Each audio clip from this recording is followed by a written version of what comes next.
This is going to be one of those videos that's not so much riff analysis as riffs analysis, because this is one of my all-time favorite metal songs, and I have something to say about basically every riff, especially because the year-long Hot Harmony summer is over, and I am allowed to talk about rhythm and meter again.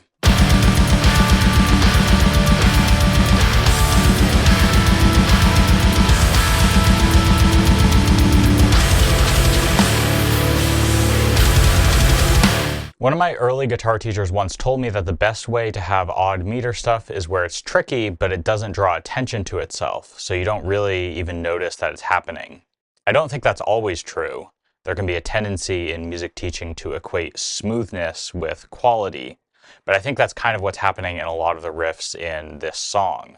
Not in the sense of like I couldn't hear that they're using a bunch of changing meters, but in the sense that it doesn't sound that flashy or rhythmically weird compared to a lot of the metal I listen to, because this Immortal Bird song is typically repetitive and homorhythmic.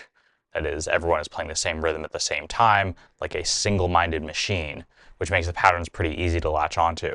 But when I finally got around to transcribing this song, I realized how cool a bunch of this stuff is under the hood. And I also realized that some of the riffs in this song make for strong counterexamples for a few common unexamined ideas about meter that show up all the time when people are teaching, music basics.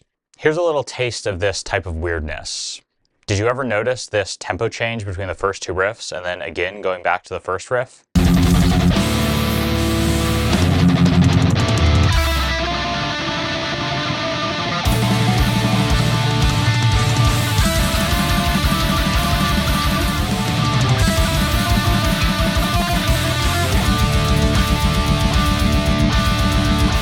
I mean, I kind of did, but it feels so seamless, especially when we go back to the first tempo, that it never really drew attention to itself for me, even as the world's biggest tempo change enthusiast. I think there's kind of two reasons why it feels so smooth.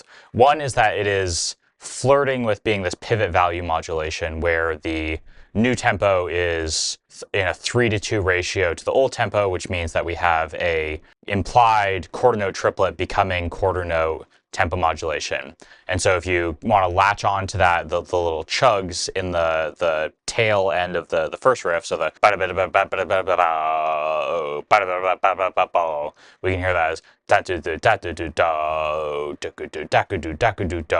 and then that value becomes the new eighth note. Those are eighth note triplets. So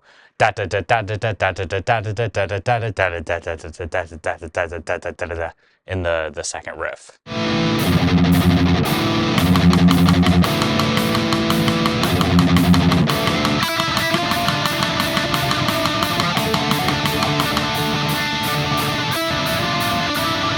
The other thing that makes it feel super smooth is that the drums actually get slower going to the faster tempo.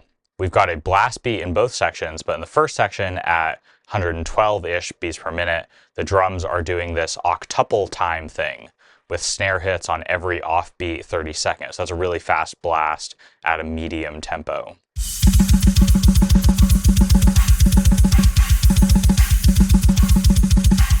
But then when we switch to the second riff at 175 beats per minute, the drums are doing quadruple time. So that's a snare hit on every offbeat 16th.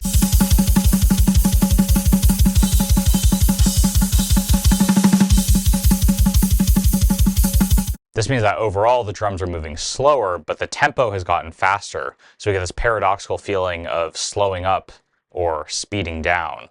So these two things make it one of the smoothest tempo changes I think I've ever heard.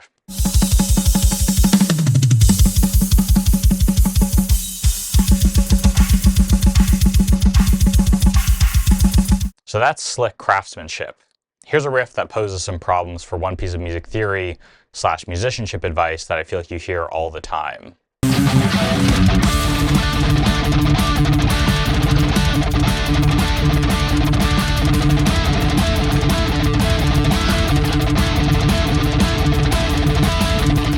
So this is like the clearest possible example ever of an additive meter. In this case, it's 3 plus 3 plus 3 plus 3 plus 5. But here's the thing.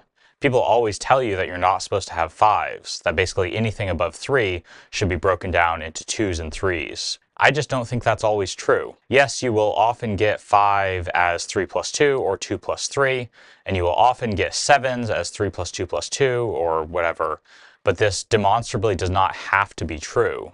I think this riff is super clear evidence that there's nothing wrong with counting to 5 instead of counting to 3 and then counting to 2, because the metric structure of the riff is crystal clear. The accents are on the power chords, the non-accented subdivisions are outlined by the palm muted 16th notes, and there's no reason to hear those palm muted 16th notes as 2 plus 3 or 3 plus 2.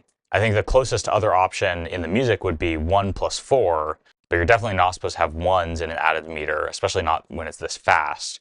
And I don't think anyone would count it like that. Like 1, 2, 3, 1, 2, 3, 1, 2, 3, 1, 2, 3, 1, 1, 2, 3, 4. That's just kind of awkward having 2 1s in a row. So instead, you just count it 1, 2, 3, 1, 2, 3, 1, 2, 3, 1, 2, 3, 1, 2, 3, 4, 5, 1, 2, 3, 1, 2, 3, 1, 2, 3, 1, 2, 3, 1, 2, 3, 4, 5. There's no reason to break that last 5 up.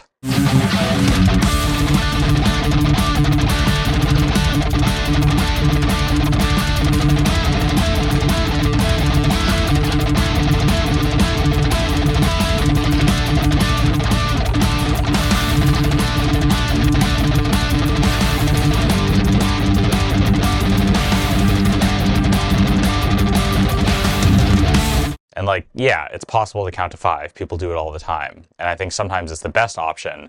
And more than that, I think that everyone should learn to do it. 1, 2, 3, etc.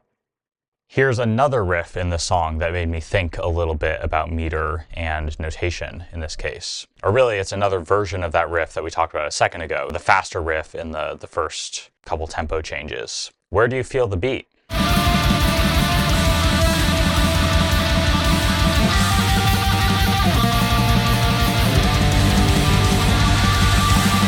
There are probably other possibilities, but I definitely feel it like this.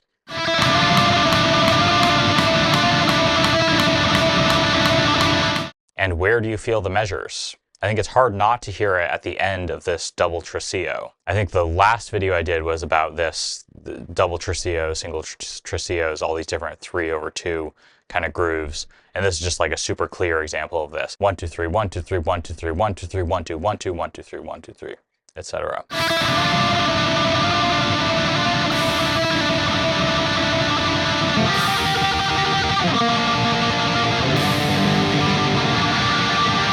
So, okay, fine. Both those things are perceptually clear. The only thing is that in order to transcribe this, it would mean using measures of 8/4, which is not super common. That's really what it sounds like. Like there's no perceptual or readability reason to break the bar up into 2 measures of 4/4. Like it would be hard to argue that something else is the beat other than this quarter note. It's already pretty fast, so we don't want to make it even faster. And I feel like pulling back so much from the blast beat just like contradicts everything that the blast beat is trying to tell us about meter. In other words, these measures are just like such clear chunks of a certain thing, and the beat is in such a clear place. It just happens to be that they're groups of 8/4 rather than the much more traditional 4/4. And I don't really think there's any reason to break it up into 4/4. And unless you're someone who transcribes and works with notation a lot, you might be thinking, who cares? It's 8/4 then. And you're right, it isn't actually a problem for this song. But I think it is subtly a problem for how notation works. I talk a lot about where notation, especially rhythmic notation, doesn't work smoothly on this channel. This is a different type of example of that, where it's not that the music is ambiguous or parallactic or multivalent, and therefore notation is limited, but the opposite. The music is super clear, but we have to do something that looks notationally wrong to stay true to what we're hearing.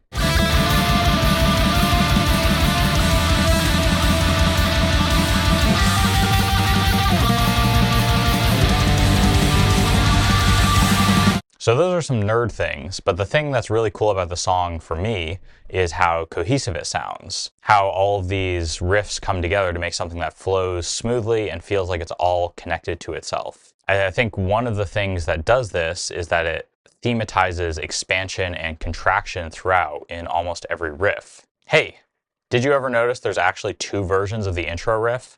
The first one sounds like this.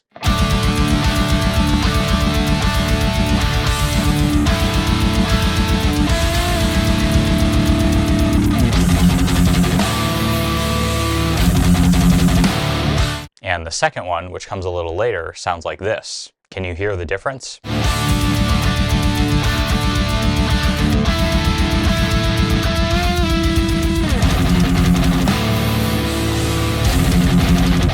Yep, the second one is a whole measure shorter, but they cut from the middle, so it's not that obvious. I didn't even notice this until I was transcribing it, but we have a version of this riff that lasts for 6 measures, and a different version that's a little different that lasts for 5 measures. They alternate between these two versions several times, so you get this constant but subtle feeling of expansion and contraction.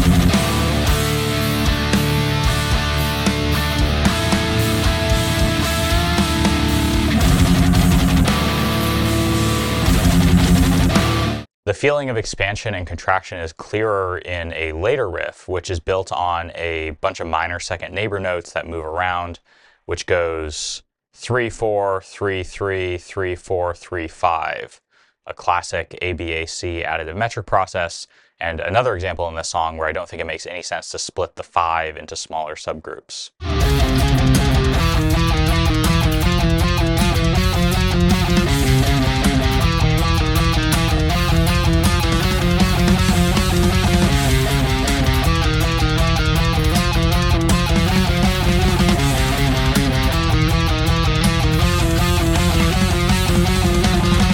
So yeah, that's another example of this expanding and contracting of kind of the same musical material. This expanding and contraction switches to just contraction in a later version of this riff, where instead of alternating between different meters, it only contracts. We start in 6-4, then 5-4, that's another undivided 5-4 for you, then 3-4, then 2-4, which makes it sound like everything is collapsing into that next 17/8 riff, which we already talked about.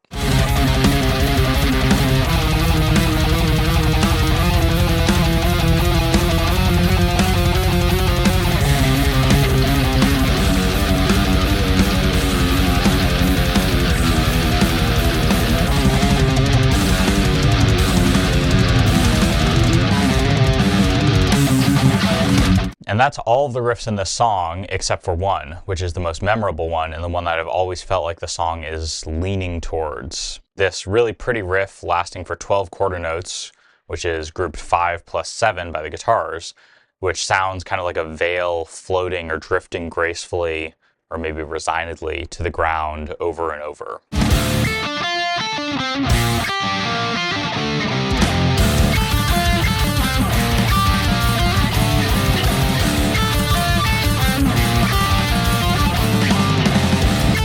This riff shows up twice in the song, first in the middle just for a little bit, and then we get a few more riffs which really feel like they're pulling and pointing towards this, the return of this memorable riff, especially when it gets mixed in with that 17/8 riff that we already talked about, and then it comes back kind of cathartically, climactically as the last riff in the song.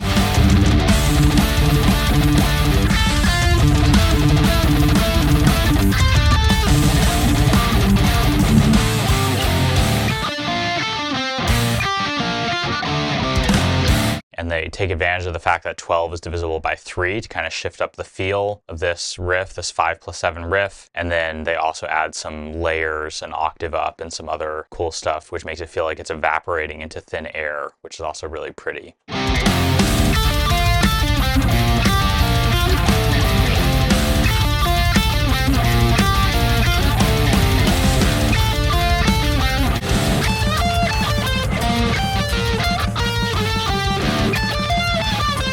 So here's a decent take with one guitar through the whole song to tie all these different things I've talked about together.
So yeah, smoothness and subtlety isn't necessarily the ultimate aesthetic goal of all music, but I think it is really cool how this song uses these brutally block-like maximalist riffs to do some really subtle, weird things to our sense of time and to build up to these really pretty moments. I also think it's really cool when you have a metal song that really feels like a song, like it feels like everything is kind of working together. You know, don't get me wrong, I also love like really kind of hacked up death metal songs where it's all different riffs just kind of thrown together. But this is one where it feels like every riff is kind of, you know, there's a bunch of different versions of each riff that show up, and each riff is kind of pointing to all the other ones and focused on this one climactic moment. And I haven't even talked about how cool the lyrics and the vocals are in this. They're really sick. I think "Infatuated with Not Being Alone" is one of my favorite opening lines in a metal song. So yeah, I love this song and this whole album and all of Immortal Bird's albums. And if you know what's best for you, you'll go check them out. See ya.